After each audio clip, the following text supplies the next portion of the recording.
வணக்கம் நண்பர்களே.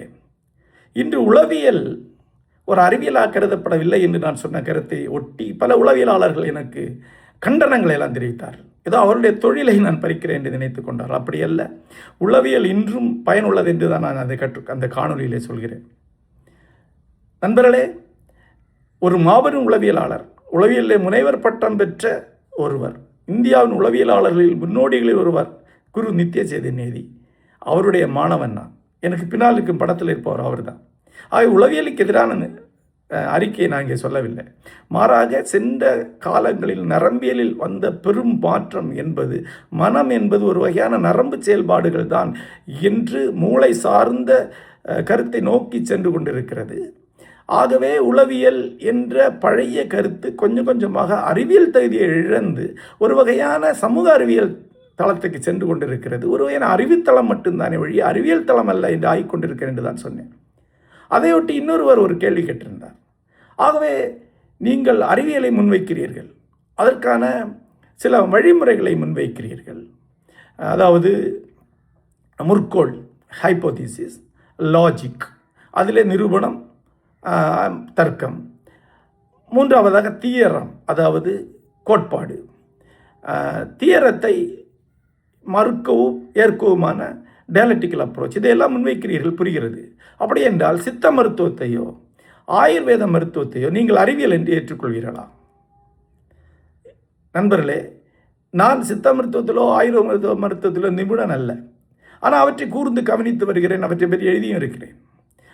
நான் பார்த்தவரை அவற்றை நவீன அறிவியல் ஏற்றுக்கொள்ளாது, அறிவியலுக்குள் அவை வராது. ஏனென்றால் அவை இந்த அறிவியல் நிரூபண முறைக்குள் வரவே இல்லை. அவை எம்பிரிக்கலாக தங்களை நிரூபித்து காட்டவில்லை. நீங்கள் ஒரு ஆயுர்வேத மருந்தை எடுத்துக்கொண்டால் அது 1000 பேருக்கு கொடுத்து 999 பேருக்கும் அது பயனுள்ளதாகிறது என்பது பெரும்பாலும் நிரூபிக்கப்பட்டது கிடையாது. அது நிரூபிக்கப்பட வேண்டும் என்றால் எப்படி நிரூபிக்கப்பட வேண்டும் என்றால், ஒன்று புள்ளிவிவர கணக்கில் நிரூபிக்கப்பட வேண்டும். நான் ஏற்கனவே சொன்னது போல 1000 பேருக்கு 999 பேருக்கு அது பயனளிக்கிறது நிரூபிக்கப்பட வேண்டும். பெரும்பாலும் எந்த ஆயுர்வேத மருந்துகளும் எந்த வகையான இத்தகைய புள்ளிவிவர சோதனைக்கு இதுவரைக்கும் உட்பட்டதாக எனக்கு தெரியவில்லை.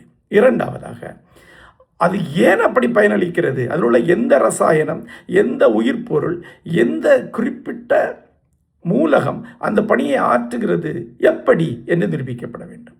எப்படி என்று சொல்லாமல் அது அறிவியலுக்குள் வரவே வராது. அதாவது எத்தனை பேருக்கு எப்படி, இது ரெண்டையும் நிரூபிக்கப்பட வேண்டும்.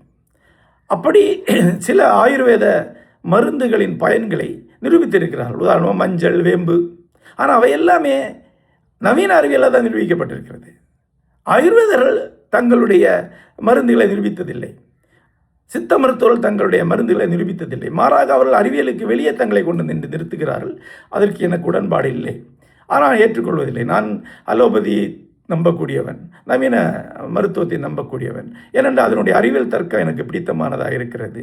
சித்த மருத்துவத்திலோ அல்லது ஆயுர்வேதத்திலோ அல்லது ஹோமியோவிலோ மருந்துகள் பயனளிப்போ எனக்கு தெரியும். பயனளிக்கும் மருந்தை நான் பயன்படுத்தவும் செய்வேன். ஆனால் அவை அறிவியலுக்குள் வரவில்லை என்று நான் உறுதியாக சொல்வேன். ஏன் அறிவியலுக்குள்ளே வரல? அதுக்காக திருப்பி திருப்பி பல்வேறு காணக்கல்களில் இதை பற்றி பேசியிருக்கிறேன். அறிவியல் பல படிகள் கொண்டது.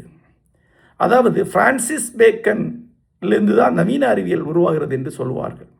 பிரான்சிஸ் பேக்கனுக்கு முன்னால் அறிவியல் இருந்ததா? இருந்தது. அதை நிரூபணவாத அறிவியல் என்று சொல்ல மாட்டார்கள், அனுபவவாத அறிவியல் என்று சொல்வார்கள். அதாவது ஒரு குறிப்பிட்ட பொருளை பயன்படுத்தினால் குறிப்பிட்ட நோய் நீங்குகிறது என்பது ஒரு அனுபவம். அந்த அனுபவத்திலிருந்து அந்த மருந்தை நீங்கள் பயன்படுத்துவது அறிவியல் அல்ல.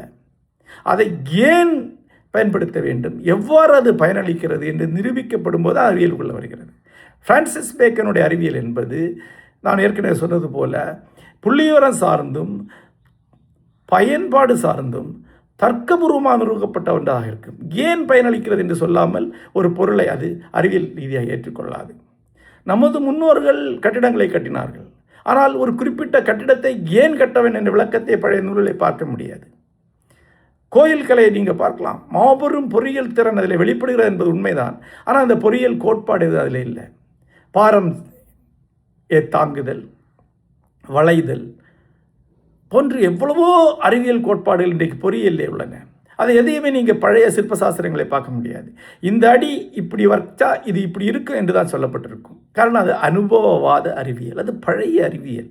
பழைய அறிவியலை சார்ந்தவை என்று வெவ்வேறு விஷயங்களை சொல்லலாம். அதில் ஒன்று தான் ஆயுர்வேதம், அதில் ஒன்று தான் ஹோமியோபதி, அதில் ஒன்று தான் யுனானி, அதில் ஒன்று தான் சித்தா. அதெல்லாம் அனுபவவாத அறிவியல்கள். அந்த அறிவியலுக்கு நவீன அறிவியலில் இடம் கிடையாது. நவீன அறிவியல் என்பது ஏன் என்று சொல்ல வேண்டும். இதை நான் தெளிவாக திரும்ப பல்வேறு காணொலிகளை விளக்கி இருக்கிறேன். நன்றி.